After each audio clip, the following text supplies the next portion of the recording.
आइए अब विश्वेश्वर संहिता के अध्याय 13 को आगे बढ़ाते हैं। अपने गृह सूत्र के अनुसार सुखांत कर्म करके अर्थात परिसमोहन, उपलेखन, उल्लेख, मृद उद्धरण और अभ्युक्षण, इन पंचभूत संस्कारों के पश्चात वेदी पर स्वाभिमुख अग्नि को स्थापित करके कुशकंडिका के अनंतर प्रज्वलित अग्नि में आज्य भागांत आहुति देकर प्रस्तुत होम का कार्य आरंभ करें। कपिला गाय के घी से 11, 101 अथवा 1001 आहुतियां स्वयं ही दें अथवा विद्वान पुरुष शिव भक्त ब्राह्मणों से 108 आहुतियां दिलाएं। होम कर्म समाप्त होने पर गुरु को दक्षिणा के रूप में एक गाय और बैल देने चाहिए। ईशान आदि के प्रतीक रूप जिन 5 ब्राह्मणों का वर्ण किया गया हो उनको ईशान आदि का स्वरूप ही समझें तथा आचार्य को सांब सदाशिव का स्वरूप माने। इसी भावना के साथ उनके चरण धोएं और उनके चरणोदक से अपने मस्तक को सींचें। ऐसा करने से वह साधक अगणित तीर्थों में तत्काल स्नान करने का फल प्राप्त कर लेता है। उन ब्राह्मणों को भक्तिपूर्वक दशांश अन्न देना चाहिए। गुरुपत्नी को पराशक्ति मानकर उनका भी पूजन करें। ईशानादि क्रम से उन सभी ब्राह्मणों का उत्तम अन्न से पूजन करके अपने वैभव विस्तार के अनुसार रुद्राक्ष, वस्त्र, बड़ा और पुआ आदि अर्पित करें। तदंतर दीपलादि बलि देकर भरपूर भोजन कराएं। इसके बाद देवेश्वर शिव से प्रार्थना करके अपना जप समाप्त करें। इस प्रकार पुरुषचरण करके मनुष्य उस मंत्र को सिद्ध कर लेता है। फिर 5 लाख जप करने से समस्त पापों का नाश हो जाता है। तदंतर पुनः 5 लाख जप करने पर अतल से लेकर सत्यलोक तक 14 भुवनों पर क्रमशः अधिकार प्राप्त हो जाता है। यदि अनुष्ठान पूर्ण होने के पहले बीच में ही साधक की मृत्यु हो जाए तो वह परलोक में उत्तम भोग भोगने के पश्चात पुनः पृथ्वी पर जन्म लेकर पंचाक्षर मंत्र के जप का अनुष्ठान करता है।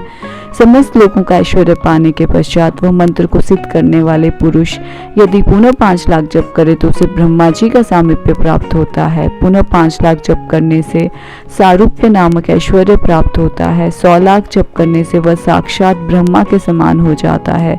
इस तरह कार्य ब्रह्म हिरण्यगर्भ का सायुज्य प्राप्त करके वह उस ब्रह्मा का प्रलय होने तक उस लोक में यथेष्ट भोग भोगता है। फिर दूसरे कल्प का आरंभ होने पर वह ब्रह्मा जी का पुत्र होता है। उस समय फिर तपस्या करके दिव्य तेज से प्रकाशित हो वह क्रमशः मुक्त हो जाता है। पृथ्वी आदि कार्य स्वरूप भूतों द्वारा पाताल से लेकर सत्यलोक पर्यंत ब्रह्मा जी के 14 लोक क्रमशः निर्मित हुए हैं। सत्यलोक से ऊपर क्षमालोक तक जो 14 भुवन हैं वे भगवान विष्णु के लोक हैं। क्षमालोक से ऊपर शुचिलोक पर्यंत 28 भुवन स्थित हैं। शुचिलोक के अंतर्गत कैलाश में प्राणियों का संहार करने वाले रुद्र विराजमान हैं। शुचिलोक से ऊपर अहिन्यास लोक पर्यंत 56 भुवनों की स्थिति है। अन्यास लोक का आश्रय लेकर जो ज्ञान कैलाश नामक नगर शोभा पाता है उसमें कार्यभूत महेश्वर सबको अदृश्य करके रहते हैं। अहिंसा लोक के अंत में कालचक्र की स्थिति है। यहाँ तक महेश्वर के विराट स्वरूप का वर्णन किया गया। वहीं तक लोकों का तिरोधान अथवा लय होता है। उससे नीचे कर्मों का भोग है और उससे ऊपर ज्ञान का भोग। उसके नीचे कर्म माया है और उसके ऊपर ज्ञान माया। अब मैं कर्म माया और ज्ञान माया का तात्पर्य बता रहा हूँ। माँ का अर्थ है लक्ष्मी। उसे कर्म भोग यात प्राप्त होता है, इसीलिए वह माया अथवा कर्म माया कहलाती है।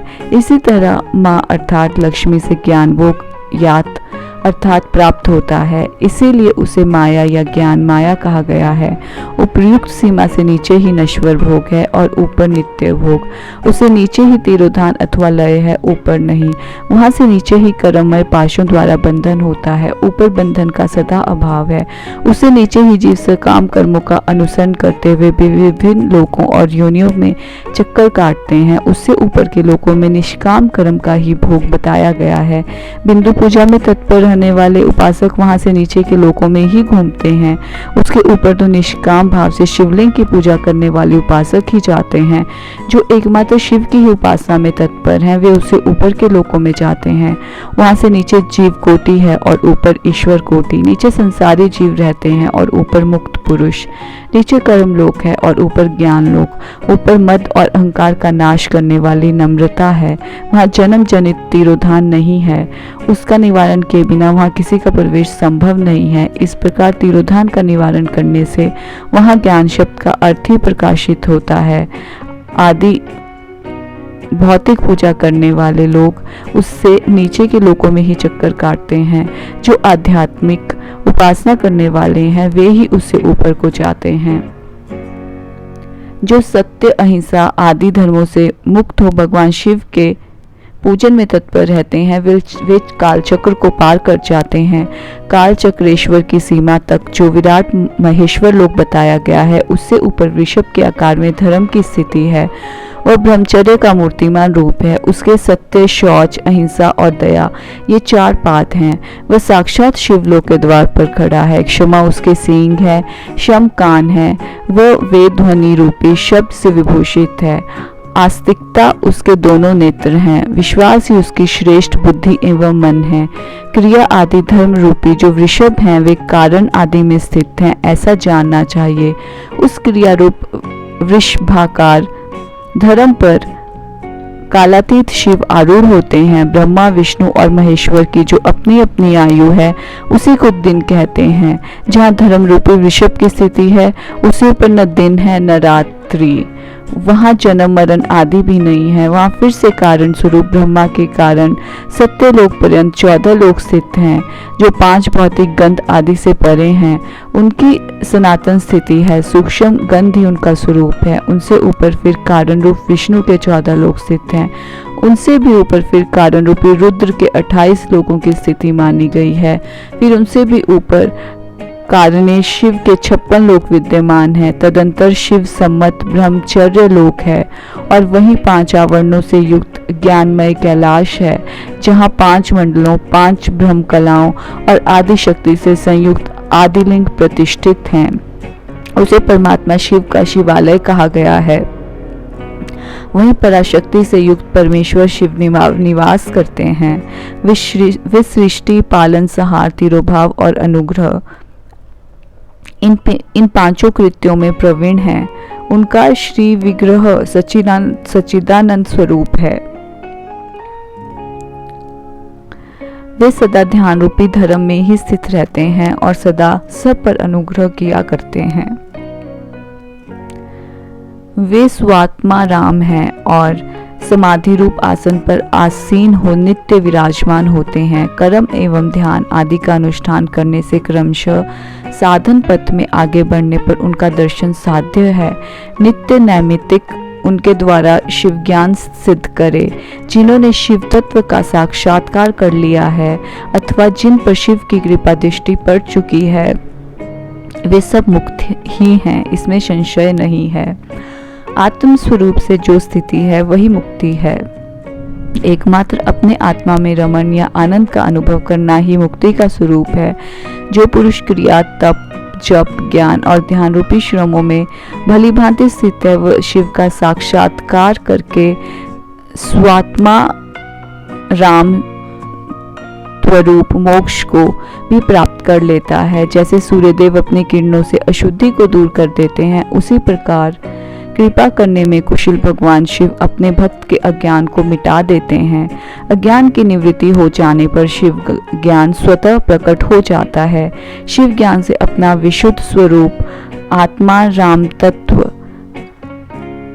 प्राप्त होता है और आत्मा राम तत्व की समयक सिद्धि हो जाने पर मनुष्य कृत्य हो जाता है।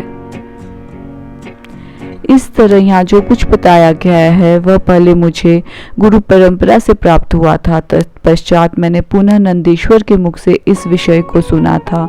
नंदीस्थान से परे जो सर्वश्रेष्ठ शिव वैभव है, उसका अनुभव केवल भगवान शिव को ही है। साक्षात शिवलोक के उस वैभव का ज्ञान सबको शिव की कृपा से ही हो सकता है, अन्यथा नहीं, ऐसा आस्तिक पुरुषों का कथन है। साधक को चाहिए कि वो 5 लाख जप करने के पश्चात भगवान शिव की प्रसन्नता के लिए महाअभिषेक एवं नैवेद्य निवेदन करके शिव भक्तों का पूजन करे। भक्त की पूजा से भगवान शिव बहुत प्रसन्न होते हैं। शिव और उनके भक्त में कोई भेद नहीं है, वह साक्षात शिव स्वरूप ही है। शिव स्वरूप मंत्र को धारण करके वह शिव ही हो गया रहता है। शिव भक्त का शरीर शिव रूप ही है, अतः उसकी सेवा में तत्पर रहना चाहिए। जो शिव के भक्त हैं वे लोक और वेद की सारी क्रियाओं को जानते हैं। जो क्रमशः जितना जितना शिव मंत्र का जप कर लेता है, उसके शरीर को उतना शिव का सामीप्य प्राप्त होता जाता है, इसमें संशय नहीं है। शिव भक्त स्त्री का रूप देवी पार्वती का ही स्वरूप है। वह जितना मंत्र जपती है उसे उतना ही देवी का सानिध्य प्राप्त होता जाता है। साधक स्वयं शिव स्वरूप होकर पराशक्ति का पूजन करे। शक्ति, वेर तथा लिंग का चित्र बनाकर अथवा मिट्टी आदि से इनकी आकृति का निर्माण करके प्राण प्रतिष्ठा पूर्वक निष्कपट भाव से इनका पूजन करे।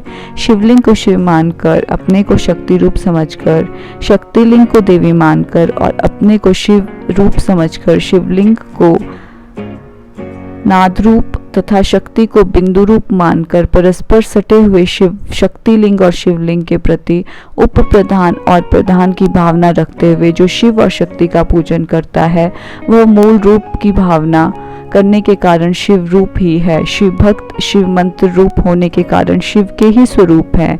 जो 16 उपचारों से उनकी पूजा करता है, उसे अभिष्ट वस्तु की प्राप्ति होती है। जो शिवलिंगोपासक शिव भक्त की सेवा आदि करके उसे आनंद प्रदान करता है, उस